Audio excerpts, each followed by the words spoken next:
Top talented लोग सिर्फ एक अनअवॉइडेबल रिजेक्शन की वजह से कोलैप्स कर गए। एआई इज सो अनसर्टेन कि हर प्रोजेक्ट जो है एआई का वो 70-80% तक यूं जाता है और लास्ट 20% पे लोगों के करियर ही खत्म कर देता है। रिजेक्शन, रिफ्यूजल्स, प्रॉब्लम्स आपको मेंटल स्ट्रेंथ डेवलप करके आपका एसेट डेवलप कर रहे हैं, तो आपको नहीं लगता कि हमें अल्लाह का शुक्रगुजार होना चाहिए? अगर अपनी चेयर से उठकर सवाल करने में आप हेजिटेंट हैं, आप जिंदगी में कहीं नहीं जा सकते। जब तक आप इस सिचुएशन में नहीं आएंगे, आप अपनी मेंटल स्ट्रेंथ डेवलप ही नहीं कर सकते।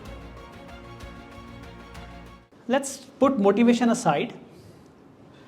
मैं आपको एक बात बता दूं कि आपका जितना भी अच्छा स्किल सेट है और यहाँ जितना बड़ा मेंटोर खड़ा होकर आपको समझा दे और वो स्किल सेट आपका डेवलप हो जाए, कम्युनिकेशन भी डेवलप हो जाए, अगर अपनी चेयर से उठकर सवाल करने में आप हेजिटेंट हैं, आप ज़िंदगी में कहीं नहीं जा सकते।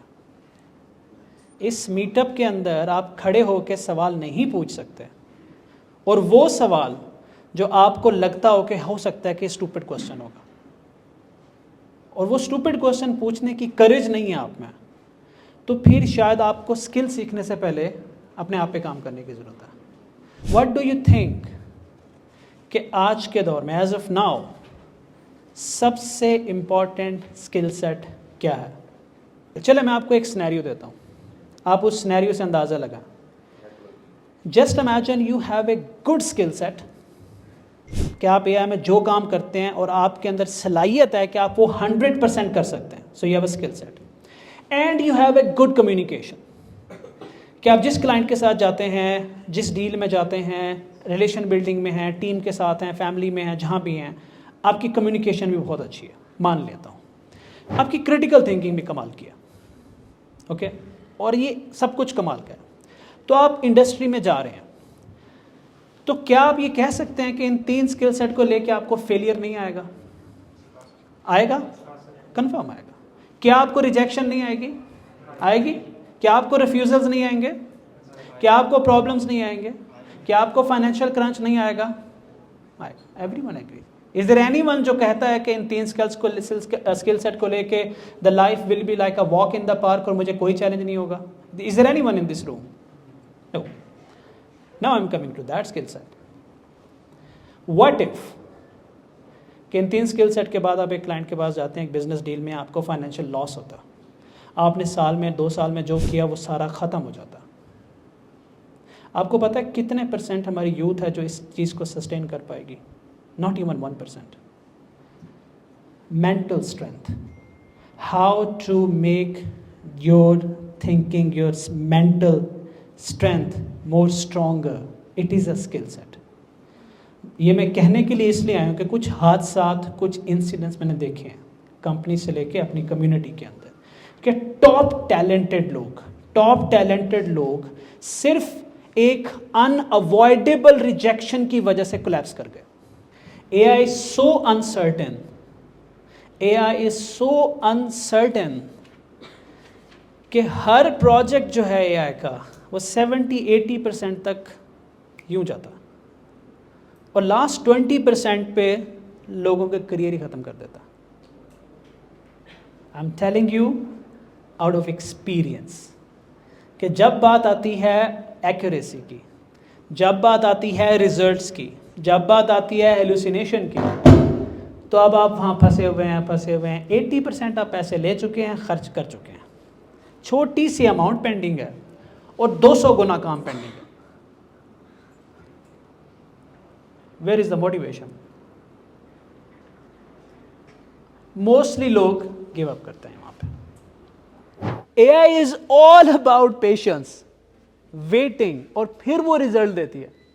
आपको कुछ नजर नहीं आ रहा होता, आपको रिजल्ट दे रहे होता है। आपको बस एक बिलीफ होता है, आपका मेंटल माइंडसेट स्ट्रांग होता है। So when you are asking question, please repeat your question अपने आप में, और ये ज़रूर सोचिएगा कि क्या इसका जवाब सिर्फ इरफान भाई देंगे, या एक क्लिक के ऊपर जीपीटी भी सही जवाब दे सकते हैं। देयर आर सर्टेन क्वेश्चन जिसका जवाब जीपीटी नहीं दे सकता। आप जीपीटी से कहते हैं मैं क्या करूं, जीपीटी आपको जवाब दे देगा, पर क्या जीपीटी आपको जानता है? जीपीटी आपके हालात जानता है, जीपीटी मुल्क के हालात जानता है, जीपीटी शहर के हालात जानता है, जीपीटी को सारा कॉन्टेक्स्ट बिल्ड करके आप फिर भी देंगे, फिर भी आपको आपका जवाब नहीं मिलेगा। लेकिन क्योंकि मैं आप लोगों जैसा हूँ, मैं आप में से उठा हूँ, मैं आप में रहता हूँ, तो शायद मैं आपके लिहाज से आपको जवाब दे पाऊँगा। That will be a little refined version of GPT added my experience into it. So anything you can find. अगर आप मुझसे कोई ये पूछते हैं सर ये बताएं कि एआई के फ्री कोर्सेज कहाँ कहाँ हो रहे हैं, अगर आप मुझसे ये पूछते हैं तो मेरे से बेहतर जीपीटी गूगल बताएगा ना ये। Any refusal that you are facing today, any challenge that you are facing today, any rejection that you are facing today, या आप फंसे हुए हैं या अनसर्टेनिटी का शिकार हैं, this is the only way जो आपको मजबूत करता है। यहाँ से जब तक आप इस सिचुएशन में नहीं आएंगे, आप अपनी मेंटल स्ट्रेंथ डेवलप ही नहीं कर सकते, होगी ही नहीं, आप फ्रेजाइल रह जाएंगे। सूनर और लेटर कोई इवेंट आपकी जिंदगी में आएगा जो आपको कोलैप्स कर सकता। सो अगर वो रिजेक्शन, रिफ्यूजल्स, प्रॉब्लम्स आपको मेंटल स्ट्रेंथ डेवलप करके आपका एसेट डेवलप कर रहे हैं, तो आपको नहीं लगता कि हमें अल्लाह का शुक्रगुजार होना चाहिए? क्या हमें नहीं लगता कि अल्लाह हम पे वो वज़न नहीं डालता जो हमारे अंदर उठाने की सलाहियत ना हो?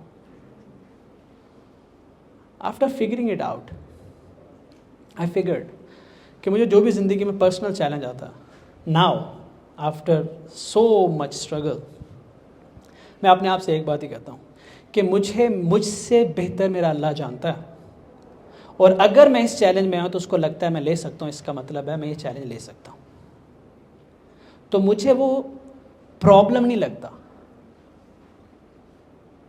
और देन आई टेक स्टेप। यहाँ से सर शुरू होती है risk taking, communication, critical thinking, planning, entrepreneurship, freelancing, whatever you do, the first step is that आपको क्या लगता है कि ये जो ज़िंदगी में आप जिस सिचुएशन में हैं, क्या ये आपकी सलाहियतों से बाहर है? क्या ये आपकी स्ट्रेंथ से बाहर है? और जिस सिचुएशन में आप हैं, क्या आप उस पर मायूस हैं?